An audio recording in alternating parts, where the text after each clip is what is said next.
Hi and welcome to Best Cars Car of the Month. I'm Nathan Cafiro. And I'm Druidale, and we're here today to talk to you about the all-new Mk3 Ford Focus RS. We've got the 2016 Mk3 and the 2010 Mk2. Which is your favourite, Joe?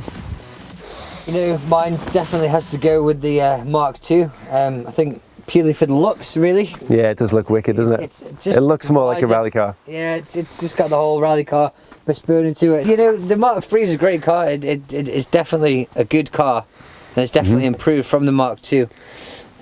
Newer, more power, four-wheel drive.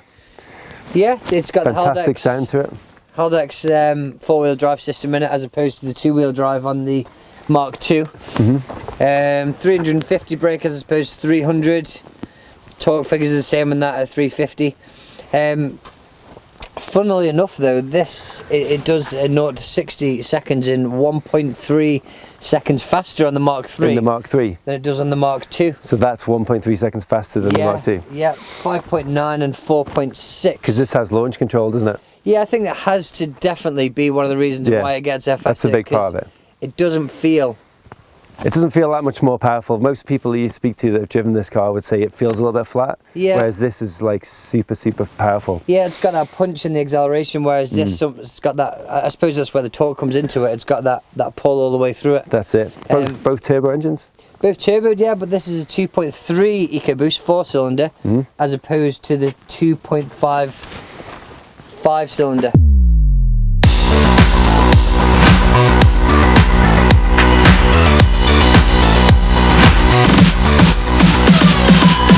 So the Mk2 is a two-door, which definitely gives it a bit more of a sporty look, doesn't it? Only makes them in the two-door, yeah, and then the Mk3 comes in only a four-door. Only a four-door. Yeah. Which still looks cool, but it's way more practical for the kiddies. Look at that baby seat in the back.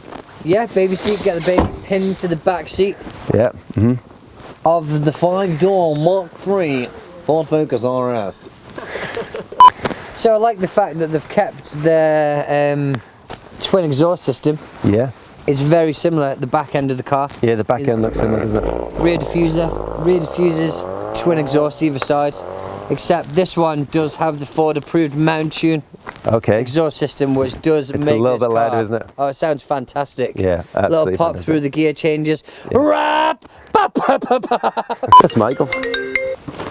Hey, boy.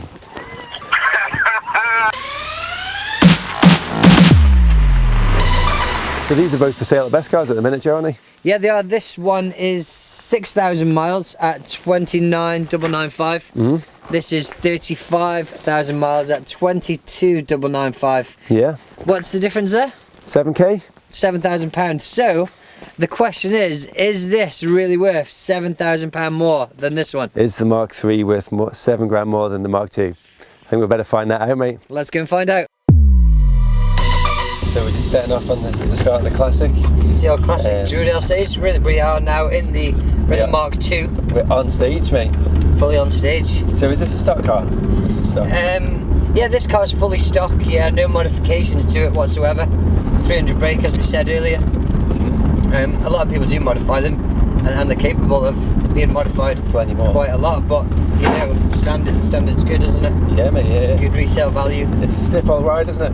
It's very hard. You'll notice on the Mk3, it's got interchangeable suspension, so you can have it on a sport mode or just the normal mode. It's got a couple of settings. This is typically hard all the time, which does make for a hard ride, but I don't think it was built for comfort in mind. Yeah, no, absolutely, yeah.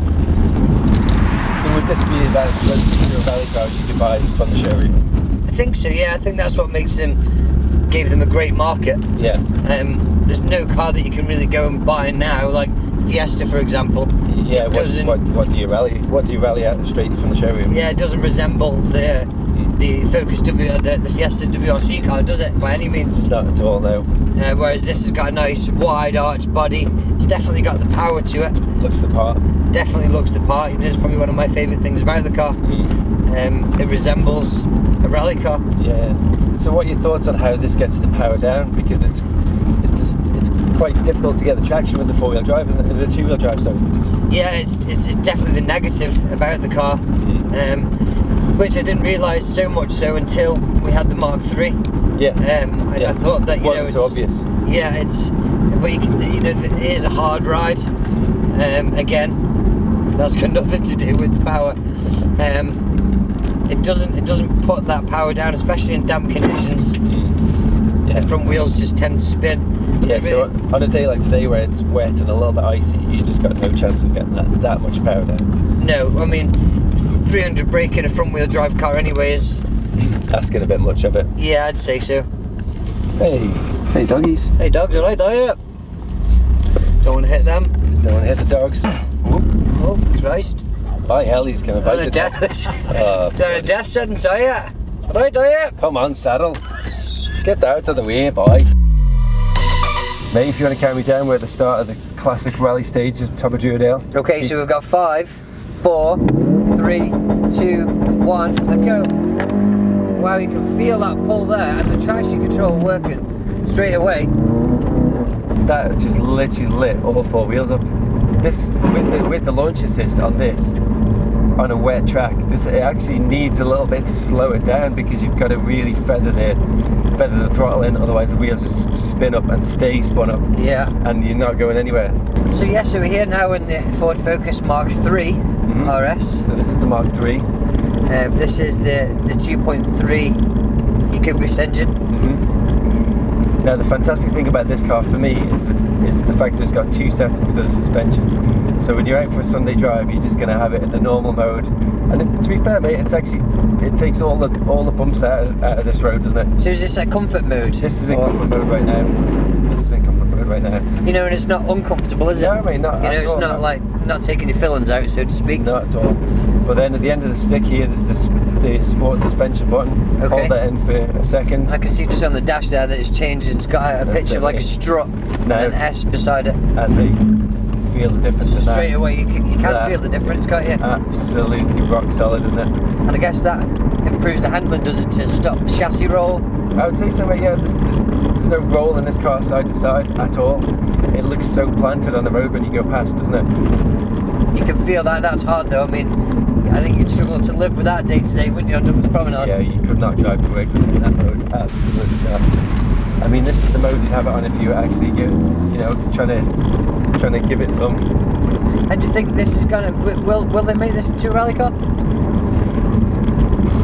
It's difficult, isn't it? Because it doesn't fall into any of the real rally categories with the 2.3. Yeah, the engine and all the homologations. Yeah, the engine's not right. It's too big now, isn't it? I suppose they've fallen away from where the Subarus and stuff used to be 4 doors, and they're all small, composed little hatchbacks now, aren't they? Exactly, mate. And I think the thing is with this, if you were to turn this into a rally car, you would take away all of the things that make it as good as it is anyway. Yeah. All the suspension would be gone. The engine would be restricted even more. And so these are 350 brake? Yeah, this is 350 PS. Standard. A lot of people that have these cars think they're a little bit flat. It doesn't feel particularly fast. Yeah, I think, but what it does, it gives you massive grip levels, doesn't it? It doesn't seem to leave, even in the wet. I know we've just done a launch. Yeah. And there was all 4 wheels seem to light up. But when you're under just normal acceleration, it doesn't seem to get any slip, and it puts all of that 4-wheel drive system down. It feels like a much smoother power curve. It just feels like a totally flat power curve. So normally with a turbo engine like this, you put your foot down and it literally, when the boost comes on, it rips you back in the seat. Yeah. It doesn't happen in this car at all. You put your foot down and then it's just a real smooth wave of power. Power band all the way through it. All the way up to 6,000 revs. So we've had fun in the Focus RS today for our first Best Cars Car of the Month video, but the question still remains, is the Mk3 worth £7,000 more than the Mk2? Joe? No, you know, for me personally, the Mk3 definitely dominates the Mk2 in many respects. Handling is phenomenal. Better suspension. Better suspension. The sound on this particular car is better than that one. Yeah. But for me personally, I would save £7,000. Yeah. Put your money. And put my money into one of these, as I do feel it's an appreciating asset that won't devalue. Yeah.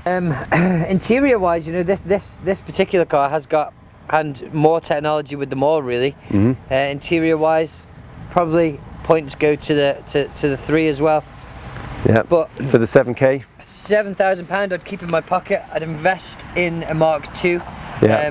They haven't devalued massively over the last few years, and I do feel these will appreciate. Yeah, fantastic. So if you've enjoyed this video, don't forget to like, share and subscribe, and hopefully we'll have another one for you next month. Mate, why are you looking at the camera when you might be looking at me? That's not your mate, pal. Okay, so we're this is easy. Mk2 RS is for our first Best Cars car of the month.